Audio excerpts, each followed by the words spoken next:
Olympic இறுதிப் போட்டி வரைக்கும் முன்னேறி ஒரு சாதனை படைச்சார் சிந்து. தொடர்ந்து ஒலிம்பிக் இறுதிப் போட்டியில வெற்றி பெற்றால் தங்கம் என்று புதிய வரலாறு படைப்பார் அப்படின்னு எதிர்பார்க்கப்பட்ட நிலையில 100 நிலையில தங்கம் தவறு இருக்கு அப்படின்னு தான் சொல்லணும். இது குறித்து தொடர்ந்து பல எக்ஸ்போர்ட்ஸோட பேசிட்டு இருக்கோம். இந்த நிலையில அன்புமணி ராமதாஸ் அவர்கள் நம்மோட இணைப்புல இருக்காரு. அவர் தமிழ்நாடு பேட்மிண்டன் சங்க தலைவராகவும் இருக்காரு. அவர்கிட்ட கேட்கலாம், இன்னும் எந்த மாதிரியான தயாரிப்பு இருந்திருந்தா தங்கம் வென்றிருக்க வாய்ப்பு இருக்கதா நினைக்கிறீங்க? எந்த இடத்துல சிந்து சறுக்கிறதா நீங்க நினைக்கிறீங்க? வணக்கங்க சார், சொல்லுங்க. முதல்ல சிந்துக்கு என்னுடைய வாழ்த்துக்கள்.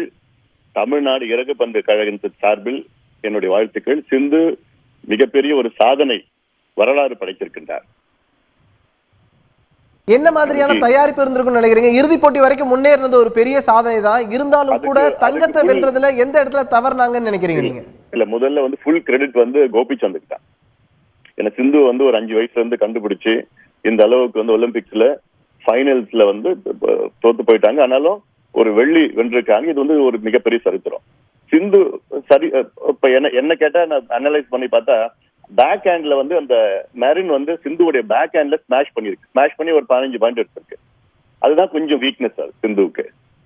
அது பேட்மிண்டன் பிளேயர் அதுதான் பார்த்துட்டு இருக்கு. ஆனாலும் கடந்த வாரத்துல நான் கேம் பார்த்திருக்கேன். Perfect game. சிந்துவோட கேம் பெர்ஃபெக்டா இருந்தது. She had beaten the world number 2 player வாங் யான் ஜெயிச்சிருக்கு. வேர்ல்ட் நம்பர் 6 பிளேயர் அந்த ஜாப்பனீஸ் பிளேயர் ஜெயிச்சிருக்கு. ஸோ வரிசையா ஜெயிச்சுட்டு வந்திருக்கு. இதுல she fought very hard. ஆனாலும் we are very very proud of her. ரொம்ப நல்லா ஜெயிச்சிருக்கு. ஆனா இதுல என்னன்னா சிந்து சைனா நேவால்லாம் வச்சுக்கிட்டா இன்னைக்கு பேட்மிண்டன், கிரிக்கெட்டுக்கு பிறகு பேட்மிண்டன் தான் இன்னைக்கு வேகமா வளர்ந்து கொண்டிருக்கின்ற ஒரு விளையாட்டு இந்திய அளவுல. அதுக்கு ஒரு எக்ஸாம்பிள் யானிக்ஸ் இருக்கு பாத்தீங்களா? அதுவும் தமிழ்நாட்டுல ரொம்ப வேகமா வளர்ந்துட்டு இருக்கு. இந்தியாவிலே அதிகமா யானிக்ஸ் பொருள் விற்கிற மாநிலம் பாத்தீங்கன்னா தமிழ்நாடு தான். அது மட்டும் இல்ல, சென்னை புறநகரில் கடந்த 4-5 ஆண்டு காலத்துல 200 பேட்மிண்டன் கோர்ட் சென்னை புறநகர்ல வந்திருக்கு. இதுல நிறைய பிளேயர்ஸ், யங் பிளேயர்ஸ் வந்துட்டு இருக்காங்க. இது மிகப்பெரிய ஒரு எக்ஸாம்பிள். சிந்துவும் சைனாவும் மிகப்பெரிய example.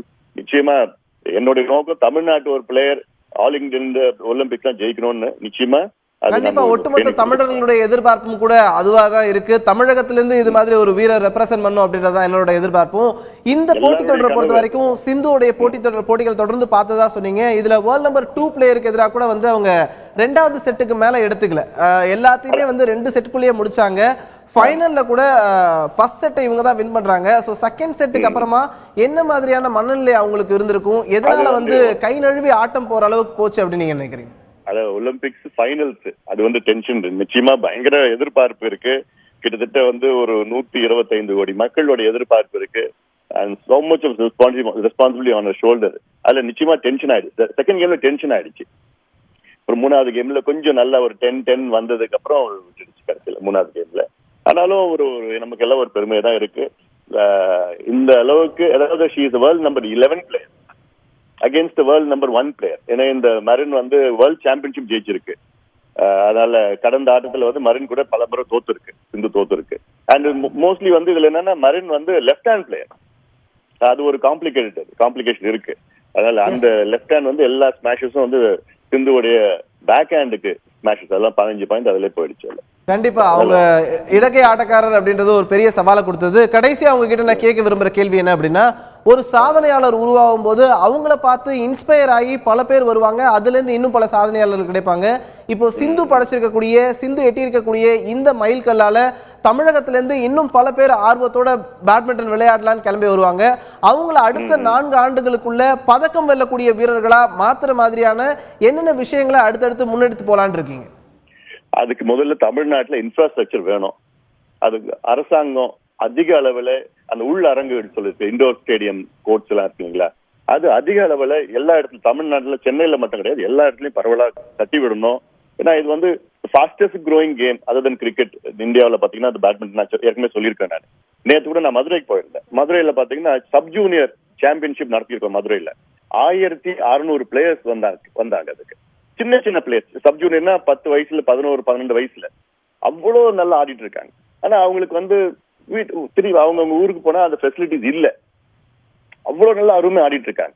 As a president of Tamil Nadu badminton association எனக்கு என்னென்ன முடியுமோ அதை நிச்சயமா நான் பண்ணிட்டு இருக்கேன். வைல்டு கார்டுல இருந்து ரெகுலேட் பண்ணி நிறைய அந்த கோச்சிங்ஸ்லாம் மலேசியா இந்தோனேஷியா கோச்சஸ்லாம் நாங்கள் கொண்டு வந்துட்டு இருக்கோம். பட் அந்த கண்டினியூட்டி இல்ல. எங்களுக்குன்னு ஒரு இடம், ஒரு அகாடமி, கோபிச்சந்த் அகாடமி பெங்களூர்ல ஹைதராபாத்ல வச்சிருக்காரு.